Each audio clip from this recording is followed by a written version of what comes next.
Kembali lagi di SCP TV bareng Pak Mania.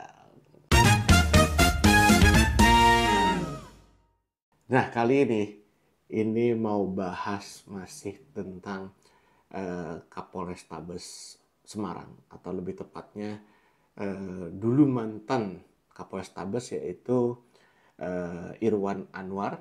Dia dulu Kapolres dari Semarang yang akhirnya dimutasi, yang katanya dicopot dalam pemberitaan, itu diganti oleh Kombes Syahdudi.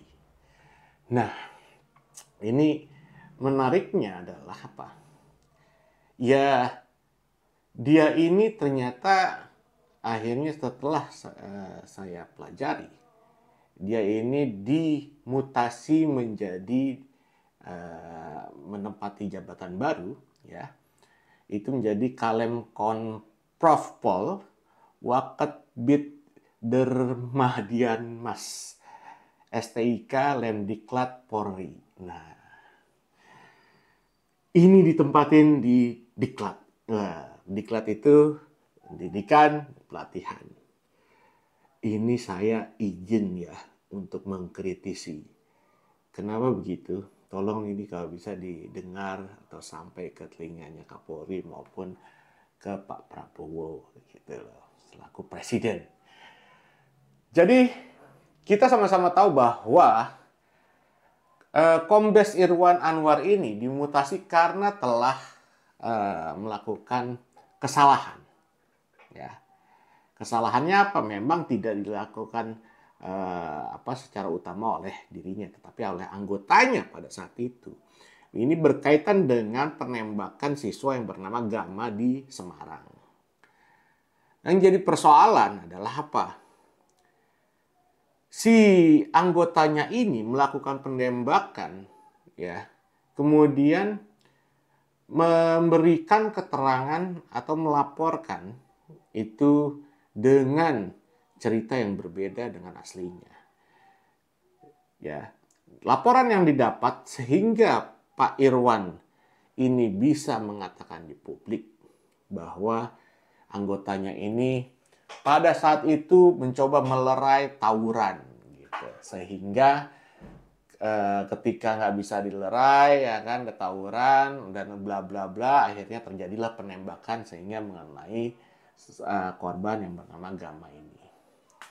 Gama adalah siswa dari sebuah SMK, ya, dan dia ini kalau saya nggak salah ini adalah anggota Paskibraka.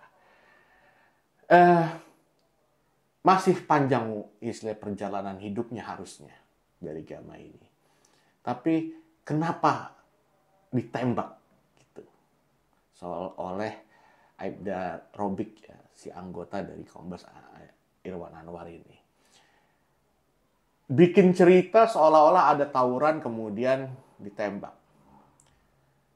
Nah, yang jadi persoalan, pada saat awal berita ini muncul, ya, Kombes Irwan Anwar ini ya memang akhirnya mencoba memberikan keterangan yang menurut saya justru keterangan ini seolah-olah berpihak pada anggotanya, dengan mengatakan bahwa anggotanya ini mencoba melerai tawuran, ya, sampai kesalahannya muncul di sini. Apa itu kesalahan Kombes Irwan?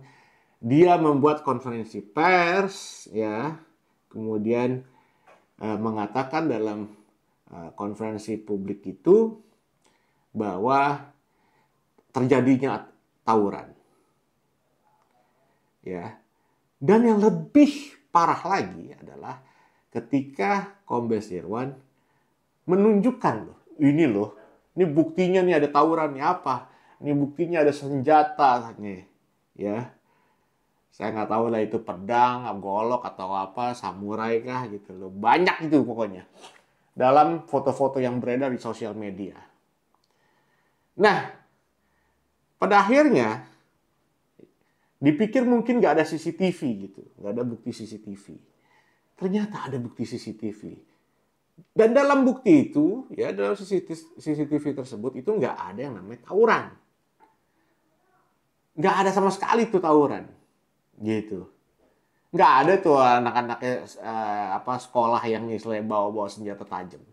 Nggak ada. Jadi, apa yang dilakukan Kombes Irwan beserta jajarannya itu adalah sebuah tindakan kebohongan. Justru memberikan keterangan palsu.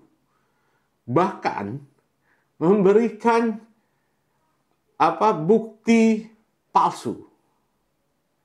Oke, akhirnya mendapatkan sanksi. Sanksinya apa? Dia dimutasi. Cuman izin saya mau kritisi, dia aja itu melakukan kebohongan, memberikan bukti palsu, keterangan palsu. Apa yang mau diajarkan sama dia itu di diklat? Atau mau diajarin caranya bikin keterangan palsu, bikin sebuah narasi gitu kan? Nggak bener itu loh gitu. Dan juga ya katanya kan ada telegram untuk pemindahan dia mutasinya Pak Irwan ini gitu. Dan itu publik itu nggak diberitahukan alasan kenapa Irwan itu memberikan keterangan dan bukti-bukti palsu. Untuk apa gitu loh? Untuk menipu gitu. Ya. Karena jatuhnya ini jadi pertanyaan nih. Nanti nextnya ada lagi kapolres-kapolres atau jajaran dari kepolisian yang melakukan hal-hal seperti itu. Kita udah pernah ada permasalahan seperti ini yang besar sekali, yaitu kasusnya Sambo. Ya, di mana istilahnya barang bukti itu yang nggak ada diada-adain. Justru yang benar dihilangkan pada saat itu. Dengan apa? Upaya beberapa polisi.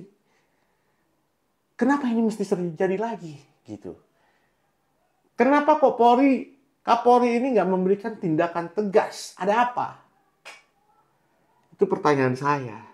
Ini Pak Prabowo sebagai Panglima tertinggi nih, harusnya bisa menelaah ini. Saya yakin Pak Prabowo juga setuju dengan hal seperti ini. Gitu. Mutasinya ke diklat. Ini menurut saya nggak masuk akal. Sebuah keputusan yang menurut saya bodoh gitu loh. Seorang yang menipu, ya punya jabatan, ya sebagai kombes, jabatan tinggi, kemudian melakukan penipuan menurut saya dalam hal apa? Memberikan keterangan palsu, ya, kemudian bukti-bukti palsu yang nggak ada itu namanya apa coba kalau kayak gitu? Palsu bukan? Awalnya bilang gitu loh, berikan aja keterangan misalkan, oh Kombes Irwan pada saat itu dibohongin sama anggota-anggotanya. Kan selesai. Gitu. Karena menurut saya jajarannya jadi bodoh banget gitu, karena seorang yang bernama Robik ini, masa dalam foto itu beberapa orang di sana memberikan keterangan palsu dan barang bukti yang palsu yang sebenarnya nggak ada. Ya kan? Ini satu lagi kebobrokan menurut saya ini, instansi. Dan memang baru sekarang kenanya ke Polri nih, gitu. Ya, makanya coba kita kritisi. Ini kalau Kombes Irwan masih bercokol di situ, ya kan?